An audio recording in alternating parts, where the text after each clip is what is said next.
What's going on, everybody? My name is Toby Lucas Walker, and welcome to Breakthrutalk, where we talk about everything men's lifestyle, dating advice, and so much more from the Christian man's perspective. If that sounds interesting to you, make sure you hit that subscribe button down below and hit that bell notification as I post every Wednesday. In this case, it's Friday, but that's besides the point. So today I'll be talking about 5 ways to stay productive. And if you're anything like me, you get distracted very easily. Like, I'll be real, I probably have to put on some smooth jazz in the background, throw my phone across the room, and put a candle on the side of my desk to focus for about 45 minutes. And then after that, I'm probably checking Snapchat and going through Instagram and everything. But with that being said, let's get right into it. Stop waiting to get and use what you have. First and foremost, have faith that God is going to come through with that breakthrough, that miracle, that promise that you've been seeking for. But don't just sit and wait for that day to come. We don't need to be in the most perfect situation, have all the right materials to get things done.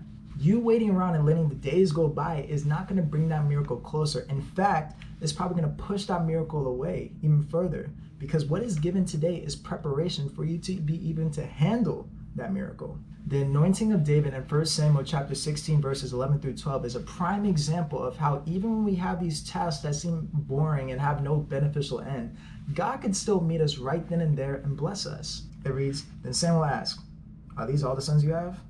'They're still the youngest,' Jesse replied, 'but he's out in the fields watching the sheep and goats.'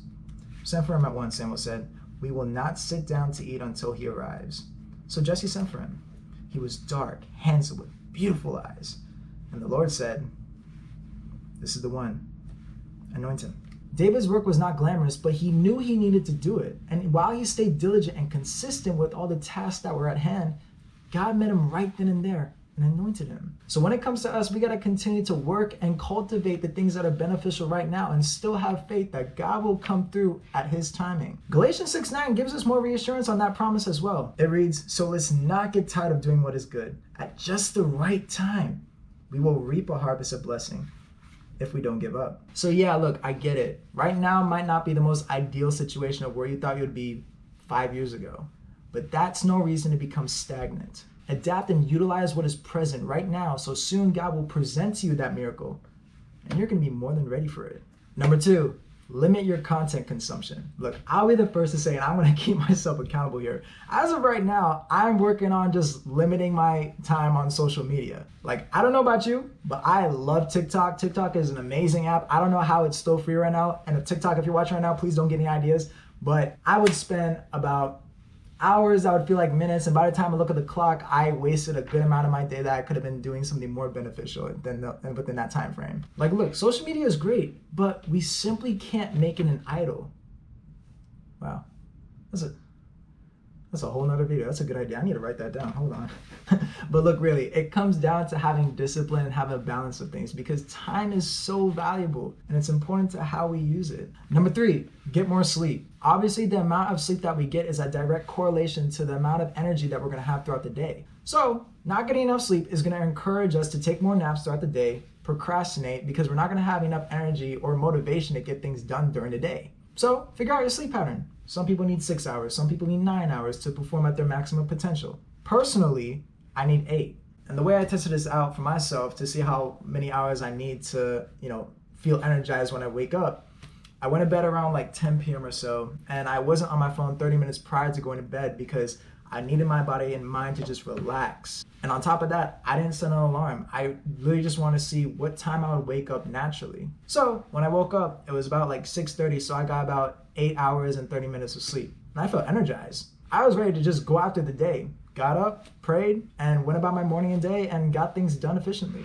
Number 4, plan accordingly. Whether it's putting bullet points down, checking off boxes, or making your calendar look like a rainbow that's full of big events to small events, making a plan from the beginning of the day will set the tone of the rest of the day. But I should say as well, be realistic with your to-do list. Like, don't pile a bunch of stuff for your whole day, and by the end of that day, you probably only done half of it, and that places anxiety on yourself. But I'll be honest here too, before I actually implemented some kind of organization or planning system for myself, I should just go throughout the motions throughout the day and just do things as they present themselves.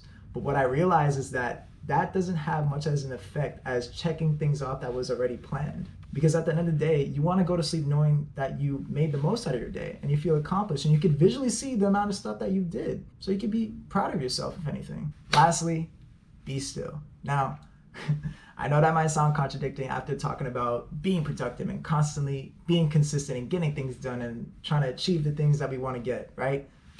But realistically, we're not going to always be 110% each and every day. Life happens. We have a bad day. We lose a loved one. We don't get the job that we wanted. We go through a breakup. We're stressed. We're overwhelmed. We don't get into the school that we wanted to get into. Whatever the case may be, life is going to hit us and we're not going to be able to perform at our maximum potential within those moments.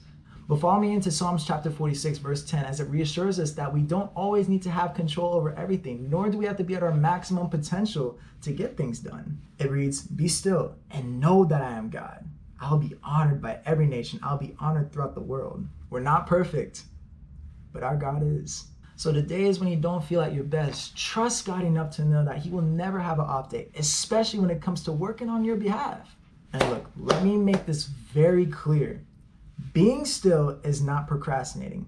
Being still is trusting God and letting Him freely move on your behalf while you rest. Especially when life just hits you in the gut. You need to sit down and face those emotions head on, whether it's grieving or simply just catching your breath for a moment.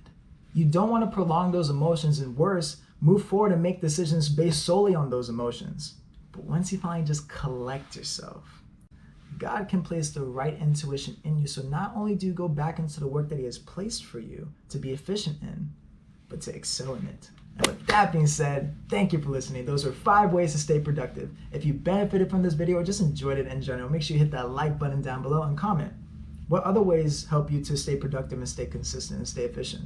I would love to know. And on top of that, share this video with your friends and family. Now go out there, because your breakthrough's coming.